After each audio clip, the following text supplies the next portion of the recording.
Tonight on Access TV, it's Gotham Comedy Live. Get ready to laugh with Brian Chakotay, Liz Barrett, Ambrose Jones, Jeff Norris. This week's host, Christopher Titus.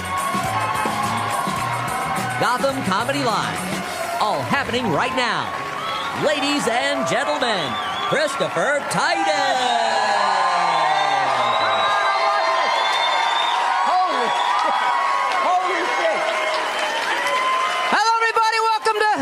Gotham Comedy Live on Access. I am Christopher Titus. Yes, thank you. Yes. This is a live comedy show going out right now live around the world. Frankly, it's just a couple 100,000 people. That's not the point. It's good to be here in New York, this fetid stew of humanity. I love to be here in the winter, too, when the snow drifts of green garbage bags blow. I love this town. I'm kidding. But the point is, it's good to be here. It's good. The world's great, right? Isn't it great to be in the world right now, huh? That whole thing in Iraq worked out smoothly. Didn't that go well? And we're buddies with Russia again. It's fucking brilliant, isn't it? No one's importing Ebola into the States. It's a great time to be alive. Holy God, man. We got school shootings all the time, terrorism, Bank of America customer service. I told the guy on the phone, yeah, you fix it or I will talk about you every show. I swear to God. Yeah, on live television, so they can't cut it. I swear to God I will. Do terrorists do any demographic research? Terrorists have gone after New York and Boston, two places in our country that you cannot terrorize people. You can stab someone here in New York and they just go, I don't know you. What is... Damn, this is my good shirt, asshole. People in Boston beat each other's ass over hockey when they like the same team. Like, terrorists go after Seattle. It's just stoners and lesbians, man. You could terrorize Seattle with pimento loaf. Hey, man, they've got some weird meat and it's not gluten-free. Get the Subaru and the kayak. We are out of here. No, we don't have time to recharge the electric bike. Let's go. Of course we'll stop for lattes. But Boston, really? They went after Boston? The second that bomb went off in Boston, everybody in Boston went, we're going to find these guys and they're going to end up bleeding out in a boat. And that is what happened. And what is your stance bombing the Boston Marathon? We will never let the Reebok-covered foot of oppression hold us down. Like, how bad can you hate sweatbands, booty socks, and Kenyans? And here's what I don't understand why terrorists hate us. How can you hate this country? How can you spend 30 minutes in America and hate this? We have strip clubs and go-kart tracks everywhere. Sometimes in the same complex. Because it is hard to find a sitter.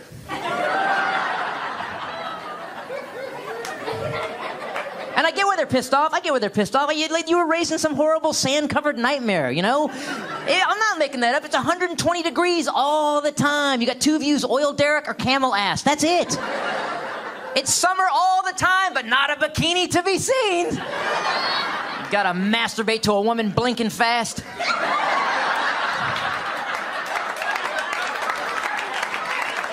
I get it. I understand the pain.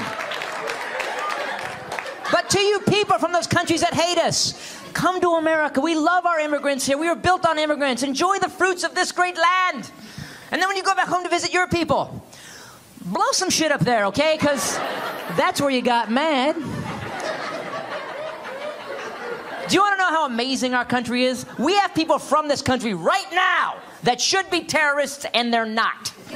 If a bomb went off tomorrow and the Cherokee Nation claimed responsibility, we would all go, okay, yeah, all right, sure, yeah, I get it. Of course I get it, yeah.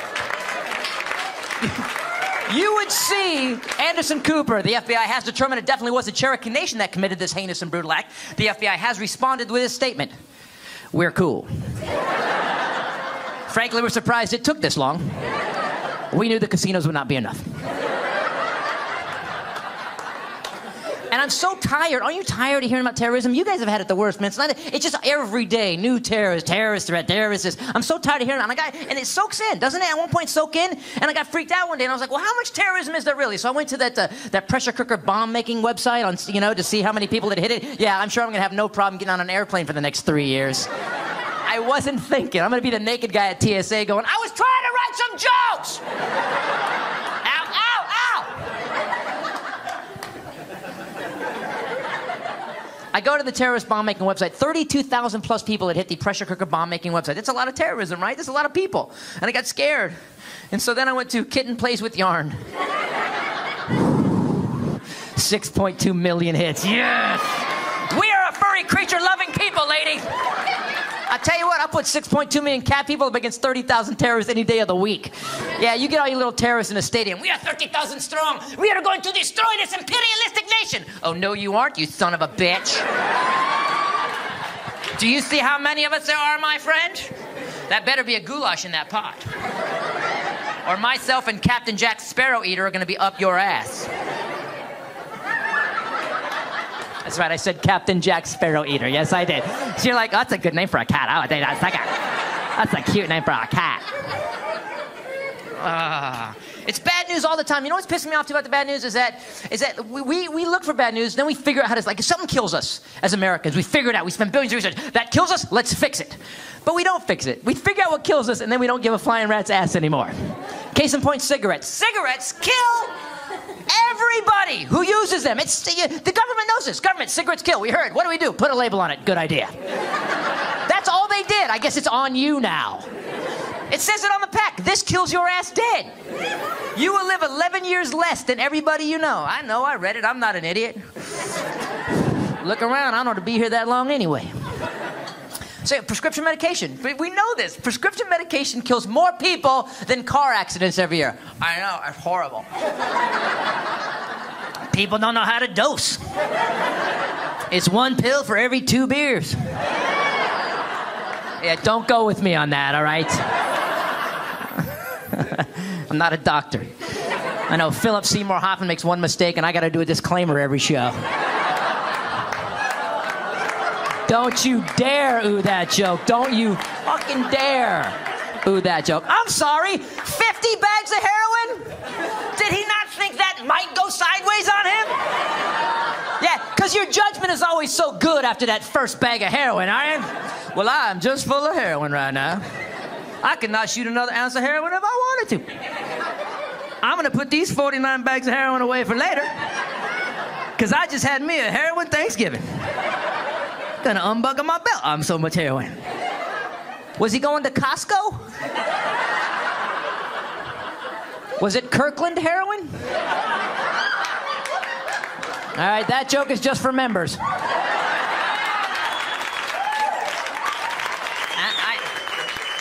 And by the way, I know that last bit is a little heinous. And when I write something heinous, I always do some research, because although I'm an asshole, I want to be accurate. I found out that 10 bags of heroin is called a bindle, and 50 bags of heroin is called... Sir? See, I was looking at you. Oh, that white guy. He can't be pointing at me. I'm white. He actually looked at the black dude behind him. That is so wrong and so New York. All right. 50 bags of heroin is called a brick. And here's a tip for everybody. If you are buying anything in brick form, except for bricks, cigarettes, cheese, heroin, dildos, it will kill you. I don't know where you get a brick of dildos. Costco, probably. Ladies, she didn't say anything. She went, I don't know for real. All right, you guys ready to get the show started? Are you ready?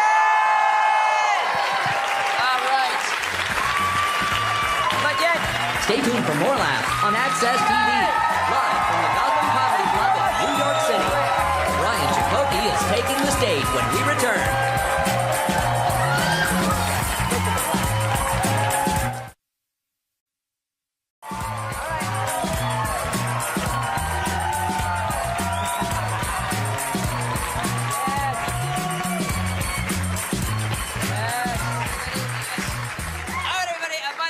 White guy, did you apologize to the black guy for the reference earlier? Because we can't get the Oscars to do it, so at least you can. All right. Ladies and gentlemen, you have heard this comic on Sirius XM. He's a very funny cat. Give it up for Brian Chakotay, ladies and gentlemen. Give it up.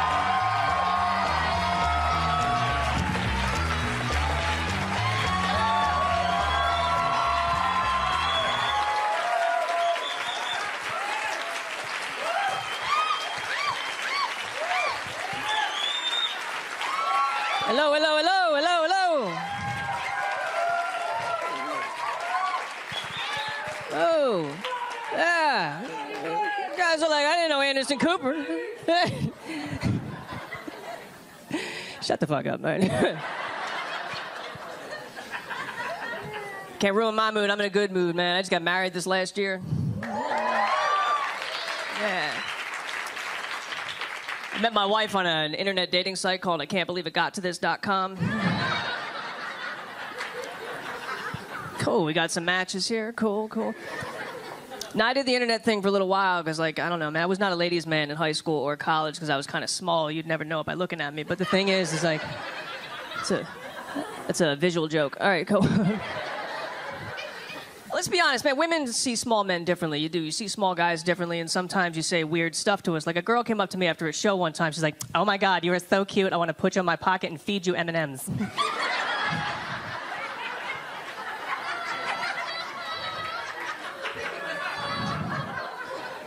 That's a weird thing to say to somebody. You know what I mean? Like, that's not a pickup line. That's like a Silence of the Lambs kind of like, you know, thing. Something you say to somebody. You know. My wife moved into my apartment a few years ago, and she brought a cat with her, and I'm not really a cat person. Ever hear of cats? Cat people? Cats? Cool. 4 or 5 single women? All right, cool. The thing is, like, you know, and I don't like cats, man, but like, I let the cat in, and it was, what pissed me off is she loved the cat way more than me, which was kind of insulting, because the cat was like 16 years old and didn't even meow right anymore, you know what I mean? And I used to wander around my apartment like, man.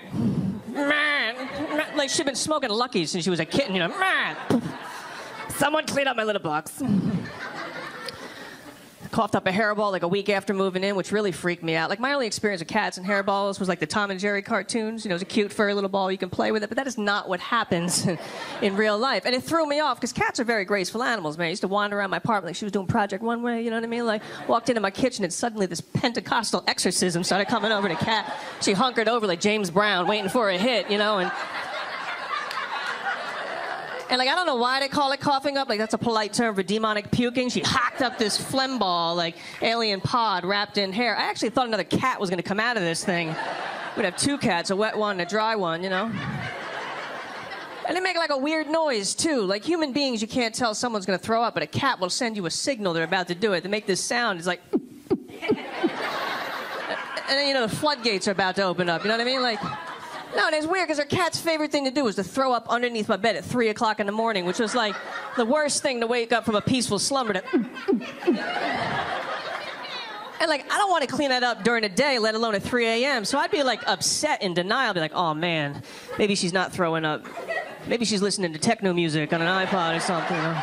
It's like...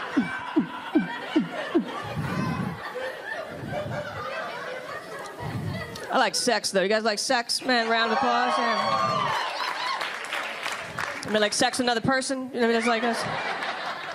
Let's be honest, like masturbation's overrated. Wouldn't you say a little overrated? All right, maybe not in this room. All right. A lot of big forearms up in here. It's like big old Popeye night here at Gotham Live. You know, it's like, you know what I mean? You know what I mean? That's like, that ain't Gold's Gym. That's like high-speed internet right there. That's, you know, so what? And like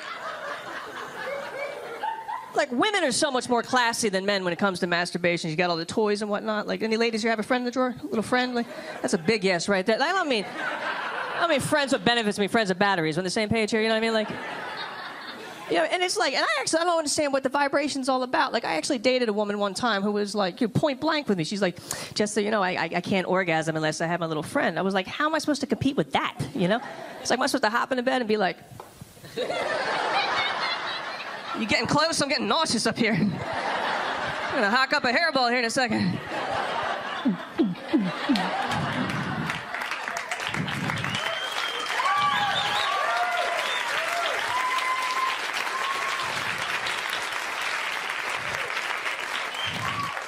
It's a horny crowd. All right, cool. I always look at, man, I'm married now, but I'll always look at beautiful women, man. But I realize my tastes are changing. Because I saw this girl the other day. She had been like 20 or 21. She was wearing a skin-tight miniskirt, like the pumps, the skin-tight top, bare midriff, cleavage hanging out, and then across her chest, in glittery letters, it said, guess. I was like, whore. You know? That's my guess. I haven't done the research, but that's my first guess, you know? I don't want to be negative about it, though, man, because there's too many negative people, man. Twitter, everything's negative. All over Facebook, negative, man. You can't even do anything anymore without somebody making a negative comment about it, man. You try to eat better, people will be like, you're a health nut. Go to church every day, you're a Jesus freak. Give the woman you love all the attention she deserves. They call you a stalker. I thought it meant you were focused. I thought women liked that. Stalking's illegal, by the way. Yeah, no. I was surprised, too. They'll arrest you for that. In case you haven't noticed, I'm not built for jail, so... Learned that on cable. I'm like so obsessed with jail in this country and making TV shows about it. I was watching Lock Up Raw with my brother one time, and he was trying to scare me. He's like, yo, man, you ever go to prison, you better join a gang.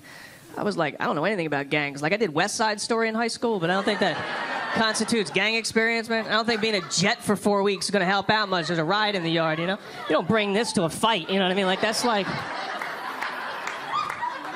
That's all I got, man. Imagine that first day out, like, you just mess with the wrong dude.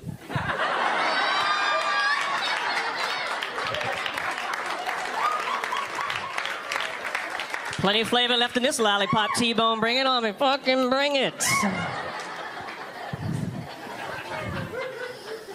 I wish I was a badass just once in my life. I don't scare people, man. I really don't, man. It's like, here's how unscary I actually am. I'm in a dark parking garage a few months ago. Beautiful young woman coming down the steps. I'm going up the steps, made eye contact, and never once did she look at me like, oh, this man might hurt me or rob me. She looked at me like, oh, this poor kid lost his mom. It's insulting. I was like, I don't even scare you a little bit. She's like, don't worry, we'll find her.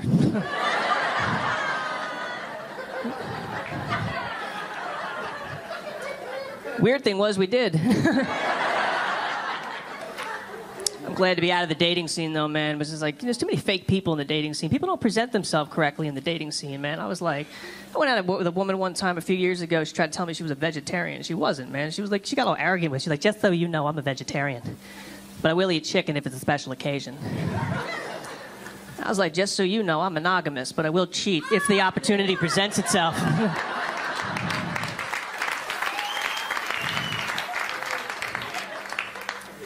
She's not a vegan, though, man. A friend of mine is a vegan, man. He eats so healthy, he looked like he was dying, man. I was like, my friend Tom is totally vegan. He does Bikram yoga, runs marathons. He's got this sick gaunt look on his face, right? And he brags like, hey, man, I haven't eaten meat in 10 years. I'm like, look, I haven't fucking eaten anything in 10 years, man. Looks half dead. Took me to an organic health food store. Everyone looked dead. It was like the Thriller video in there, man. I was like... It's like, excuse me, where's the soy milk? I was like... You guys are awesome. My name's Brian Chiconka. Thank you very much.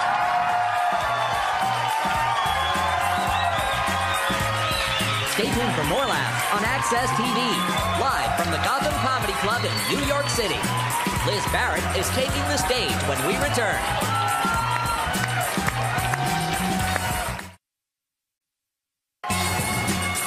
Welcome back to the Access TV presentation of Gotham Comedy Live. More laughs happening right now. All right, everybody, this is a live show, and how do you make a comic poop their pants on their TV debut, put it on a live show? Ladies and gentlemen, please welcome a very funny lady, Liz Barrett. Give it up.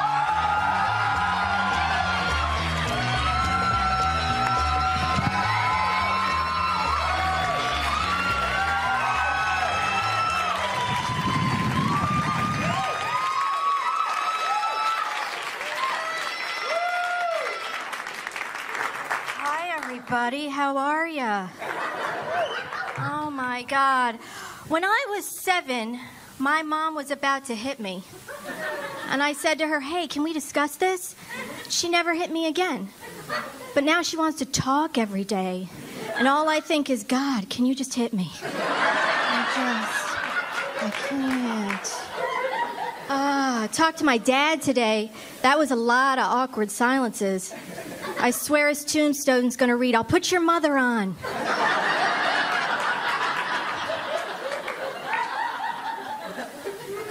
When I was in school, my teacher told me I had the humor of Bob Newhart. I thought it was the greatest compliment. I ran home to tell my mother, and she must have thought, whew, don't have to worry about that one coming home pregnant.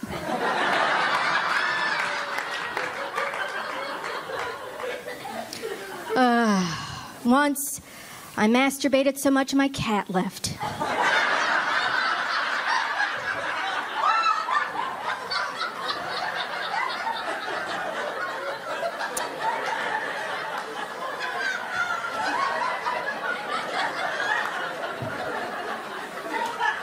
That is just a cautionary tale for all you kids out there.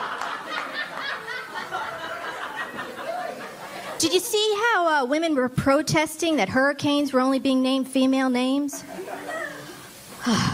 Way to focus, ladies.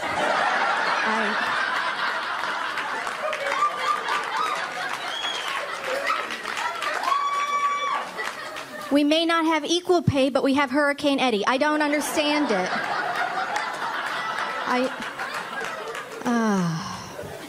I don't go see Tom Hanks movies. I don't. He lost me at Forrest Gump. You know why?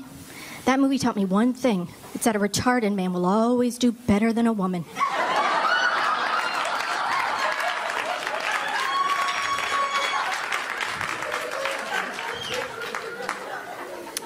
I got a Facebook joke. Here it comes.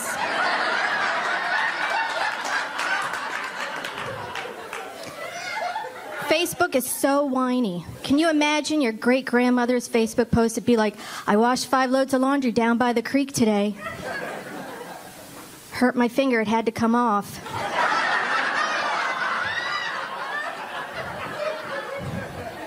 And oh, I'm pregnant again. I'm married. I've been married a long time. I know that's hysterical, right? And I was observing a date the other night. That is adorable. There appears to be a lot of shaving and plucking and listening that no longer occurs in my relationship. The other day I said to him, hey, are you listening to me? And he said no.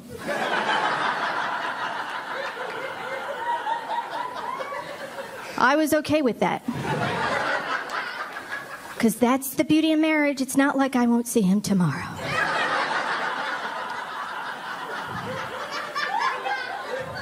And I know what you're thinking. God, he's a lucky man to come home to that much enthusiasm.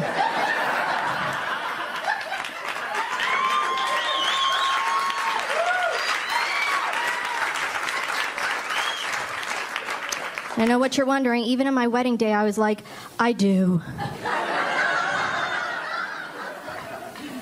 He gets me, though. The other day, I said to him, you know who I hate? He said, I could make you a list.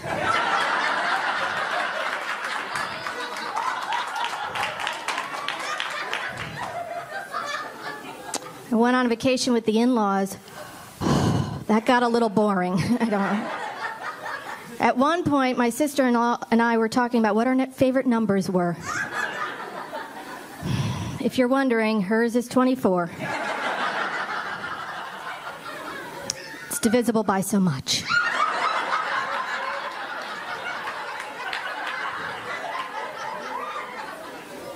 Went home to see my parents recently, or as I like to refer to it, the land of stress eating.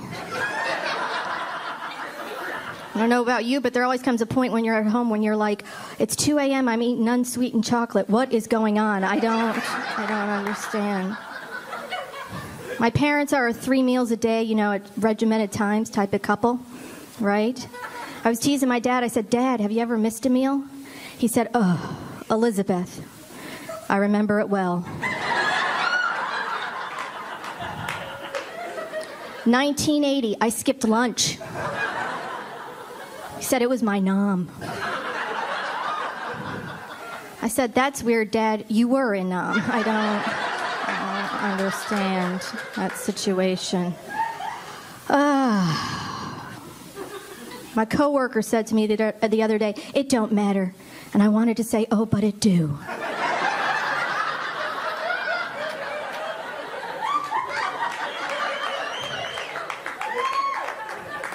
You know who uses the phrase sweet spot? Assholes.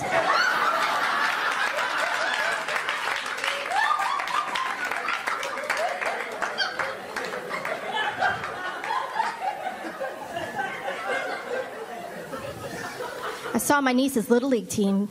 She's 8. Team's called the Tomboys.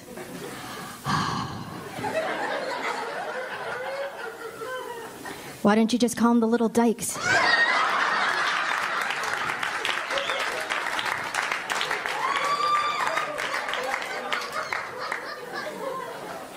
I was on the subway the other day, and the guy on the platform, the homeless guy, said, "Hey, bitch, give me $1." And I thought, you're not really buttering me up for this transaction. I don't understand. Anybody else? I've started to go to bed at night praying my belly fat turns out to be a 20-pound tumor. Anybody else? Oh, wouldn't that be fantastic? One little hospital visit. I read an article about Channing Tatum. Spoiler alert, school was hard.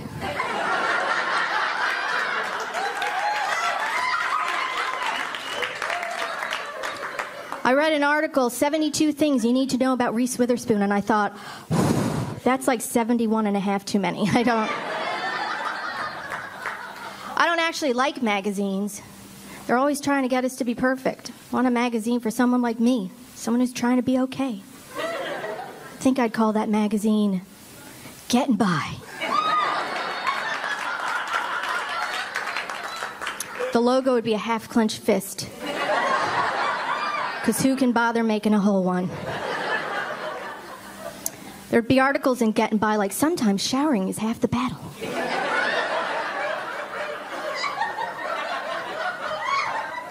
It's probably not getting better, but at least it'll be different. What to do when you burns through plans A and B.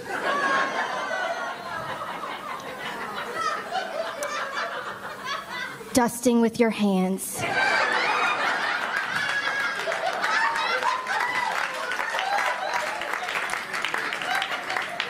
I gotta go. I got a big night planned. Going home to take off my bra.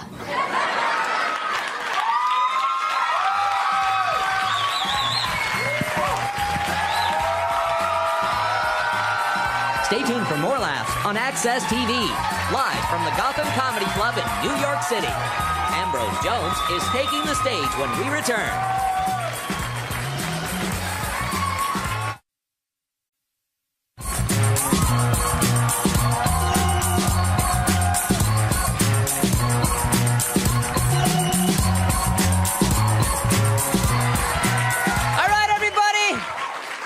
Welcome back to Access, Gotham Comedy Live. I just got back from Scotland. I did a thing called a big festival over New Year's called Hogmanay, which means, means vomit where you stand. Wow. It reminds me of New York a little bit. The guy I'd like to bring to the stage right now, a very funny cat. You see him on Uncontrolled Comedy. Ladies and gentlemen, Ambrose Jones, give it up!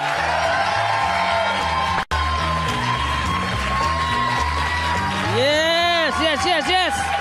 Yes, yes, yes. Thank you. Thank you. Thank you. Thank you. Thank you. Thank you. Thank you. Thank you. Love coming here to New York City. How y'all doing? Y'all doing all right? Good, good. I guess y'all can tell by the way I sound I'm not from here. That's right.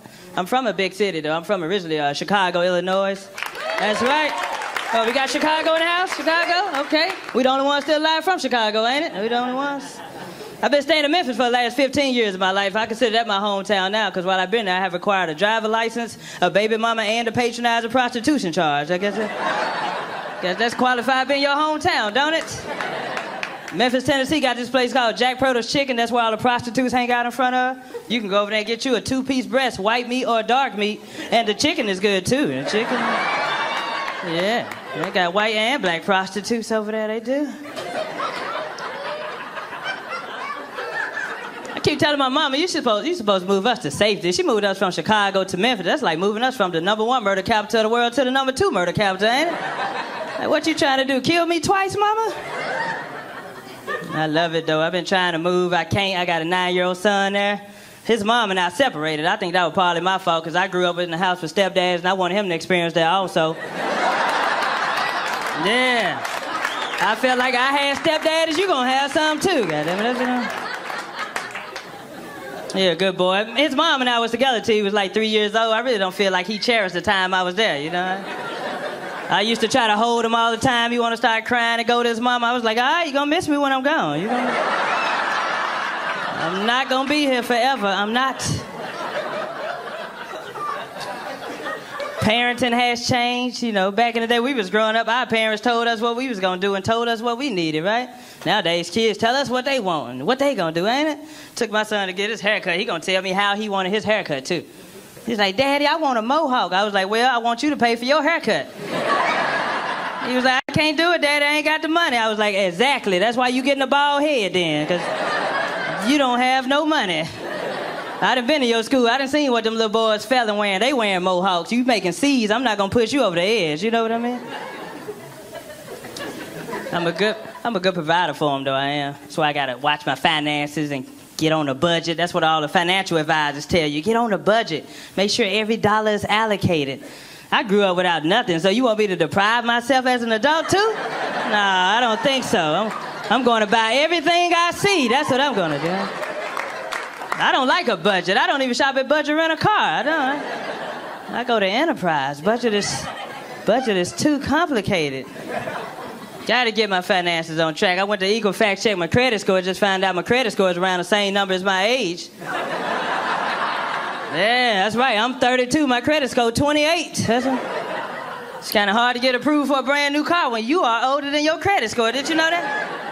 I tried. They told me my credit was so bad, my cosigner gonna need a down payment of $2,500.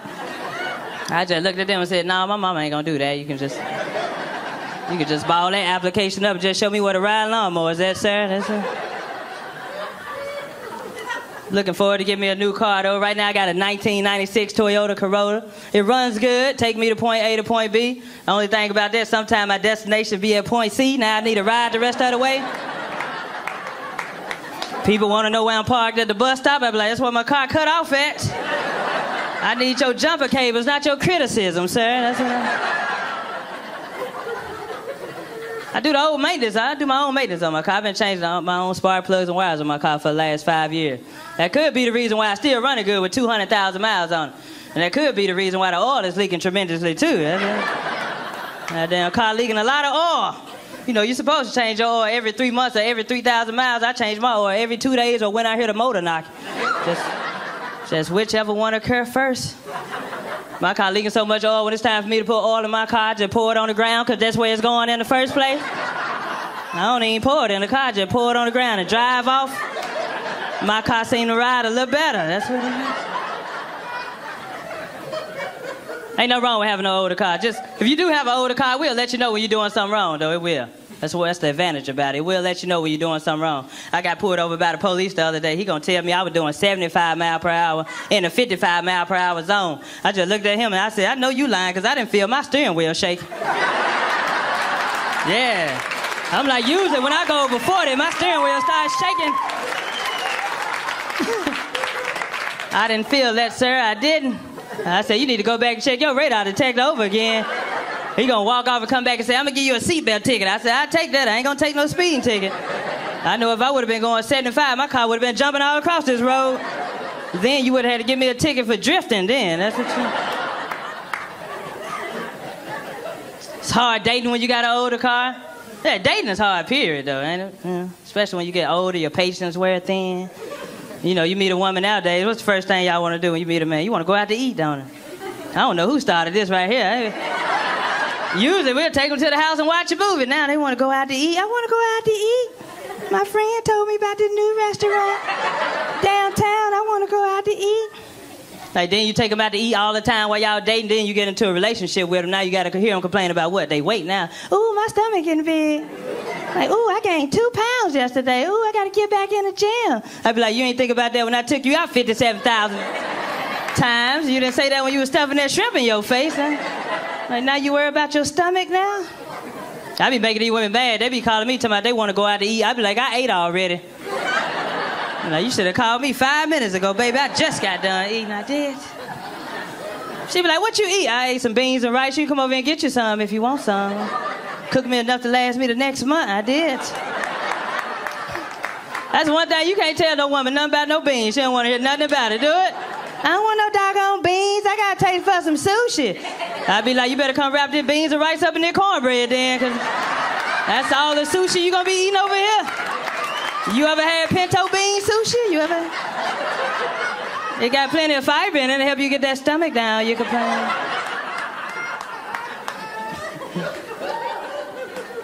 Boy, I believe having older cars is hereditary in my family, though. It is, though. It is. You know, my full name is Ambrose Jones III. You know, when I had my son, everybody gonna ask me, you gonna name him Ambrose Jones IV to keep the legacy alive? I was like, to keep what legacy alive? Legacy of alcoholics and warehouse forklift drivers?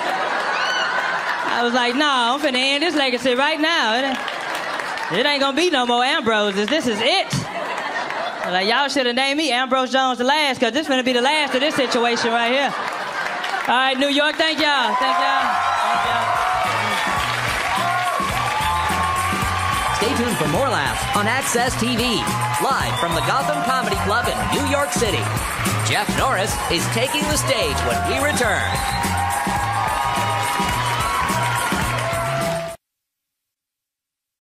Welcome back to the Access TV presentation of Gotham Comedy Live. More laughs right now.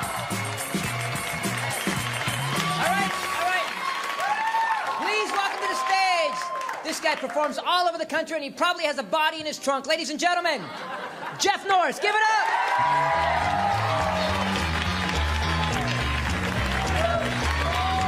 All right. New York City, how are you? Good to be back home. I just got off of a plane. I just landed this afternoon. I work for the cruise ships. I'm not bragging or anything. 2 weeks out to sea, you have no idea. You want to talk about a small room? I took a shower when I first got on the ship. I bent over. I dropped the soap. I bent over. My ass flushed the toilet and turned on the TV. All in one motion. It was hard. It's so good to be home. Don't you love traveling? Especially airport travel. Oh, my God. They fly me out of Newark, New Jersey, okay? Now, if you've never been in Newark, I'm sure you've seen it on an episode of Cops, okay? Horrible neighborhood. And going to the airport's very confusing. I type in my GPS, Newark Airport. She said, good fucking luck. That's what she told me, right? It's very confusing. You pull in there. All the signs are very crazy. I'm flying United. Okay, United. United, right lane. Okay, right lane. What's your sign say? United, departing flights, left lane. Oh, you son of a bitch. Left lane. Okay. Passenger drop off, make a right. I make a right. Next thing you know, I'm on Martin Luther King Boulevard in the heart of Newark at 3 in the morning dressed like this, okay? I get out of the car to ask for directions. At that very moment, 2 very tall, large, intimidating black men approached me. And I'm going to be honest with all of you, okay? I got a little nervous. I did. Not because I'm racist or anything, just because I watch the fucking news. You see, so that don't make me a bad fella, you see? Loosen up, folks. The black guy's laughing. Take it easy, will you? And I'm a big fan of TV, and with TV comes some great commercials, you know? But I often wonder, can you ever take a commercial and put it in a real-life situation and get the same result? So I thought, what better place to try than Newark at 3 in the morning, you know? So as the 2 big black guys got right in front of me, I just closed my eyes, and I went, like a good neighbor, State Farm is there. Right? Yeah, I said that, ma'am, I did. And nobody showed up, nobody. And then the black guys looked at me and they went, we are gangsters, bum, bum, bum, bum, bum, bum, bum. And they drove me to the airport, so that was nice. Newark Airport is trying very hard to be patriotic, and I respect that, you know? You walk in there, they got the American flag up wherever you look, which is beautiful to see. Being English is the 14th most spoken language in our country. So it's nice that they have a flag up to remind you where the hell you are, you know? Then they have signs up. Never forget 9/11. Absolutely not. Support our troops. Amen. Then they had a sign that made me very nervous. It said, please, we rely on you. You go, me? Oh, shit, right? Says if you see something, say something, right? So I'm on duty. I'm looking around. Okay, if I see something, I'm going to say. Now, my wife and I are first on line, and the head of the TSA comes up to me and my wife. You ready for this? The head honcho. They need to really get the proper personnel to do this job. Because this guy's supposed to protect the plane. He comes up to me and my wife, and he says, I need to see your ticket and I need to see the boarding pass so you can get on the plane outside the window. You got to give me all that, right? I don't know what to do. I look back at the sign. I'm like, I see something, okay? I see something, he's over here, right? It was horrible. I mean, honest to God, but life is good. I'm getting ready to celebrate 10 years of marriage, which is beautiful. Yeah. It's good. In this crazy, judgmental world, I am in what you call an interracial marriage, yes. And I say that proudly. I do, because obviously I'm Irish, and my wife is Italian. Now, oh, that's it is. It's like Gangs of New York. You should have seen Christmas. It's like All in the Family meets Goodfellas, Casino, and Raging Bull at my house. You have no idea.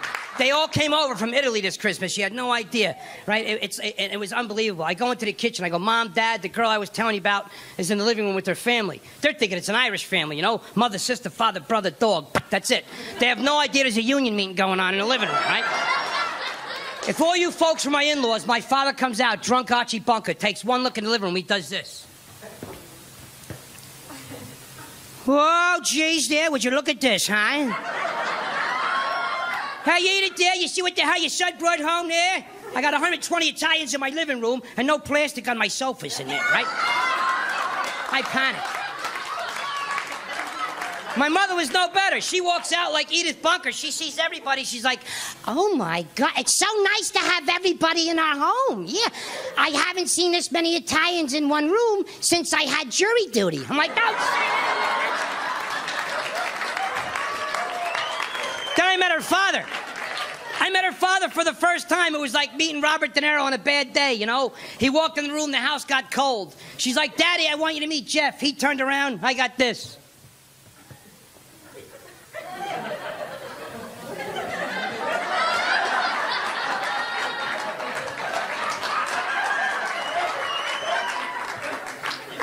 Excuse me. Excuse me. Excuse me. He said everything 3 times, honest to God. Excuse me. Excuse me. Excuse me. Which was ironic because he said, I'm only going to say this once. I'm only going to say this once, right? It's crazy. I thought I was done meeting everybody, you know? I went, hey, it was so nice to meet everybody. I got an idea. Let's go outside and do something Italian now, huh? Let's go outside and cement the backyard, right? Because they love concrete, sir. They do. They hide things under there, you know? But every Italian family, they all got the little angry guy in the house, you know? The little short guy. He's usually like over 55 and under 5 feet tall. That's my brother-in-law. He's like Joe Pesci running around the house. I go, it's nice to meet everybody. From my knee, I hear this.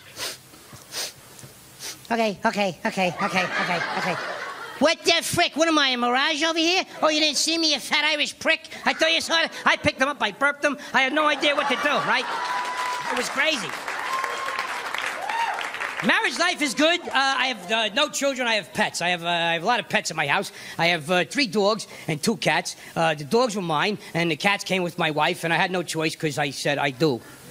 So they're like step cats now. It's crazy, you know? And I tried to get along with them, but they're old, man. One got a colostomy bag in the house. I need this. One cat, 3 whiskers, 1 eye. That's it. All day. All day he's like, I want to go left. I want to go left. I want to go left, right? There's no arguing what's a better pet.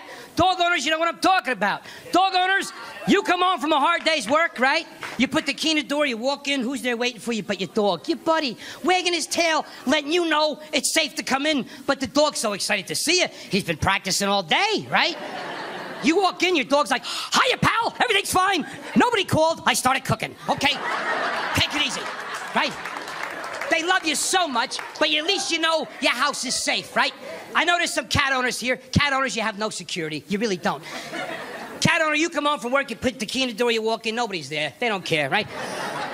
There could be a guy in the closet with an axe. Next thing you know, here comes your cat. Hey, what's up? I took a poop, now find it. Right?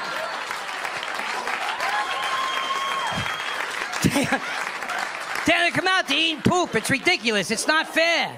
And they're fat cats, man. They are, honest. When my wife's not home, I know what I do. I put like this. I put a pole in the cat's ass. It's a Swifter. I clean the house with it. I just stick it in there and I clean the whole freaking house. I don't care. Don't moan at me. Take it easy. They make me crazy, you know.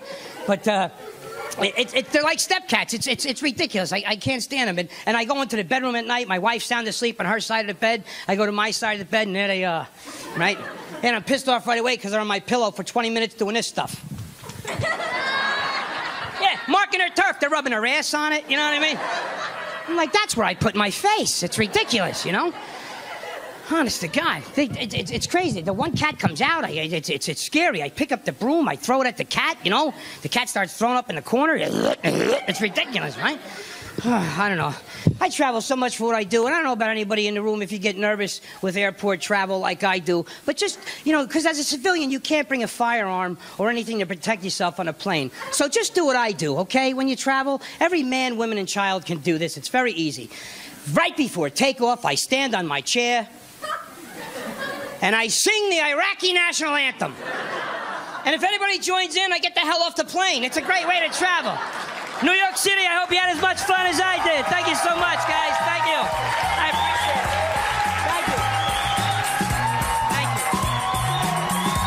Thank you. Stay tuned for more laughs on Access TV, live from the Gotham Comedy Club in New York City. All right, everybody, that was Access. That is Gotham Comedy Live. You know, thank you guys for being such an amazing crowd. You ladies, you know, I want to say something to my kids who shouldn't be watching this. Thanks, guys. Yes, by the way, I do have kids. Which, you know what? I don't like when I tell people I have kids. I don't get, oh, you got boys or girls? They go, really? And then, are they okay? I do love my kids because I hate jail. Don't you owe that one, really? Philip Seymour Hoffman, you were laughing your ass off. That's the one you owe? My God. All right, guys, let's bring up the comics from tonight. Give it up. Yes. You did a phenomenal job. A phenomenal job. Brian Dukakis, Liz Barrett, Ambrose Jones, and Jeff Norris. Phenomenal show. You guys were great. Thank you so much.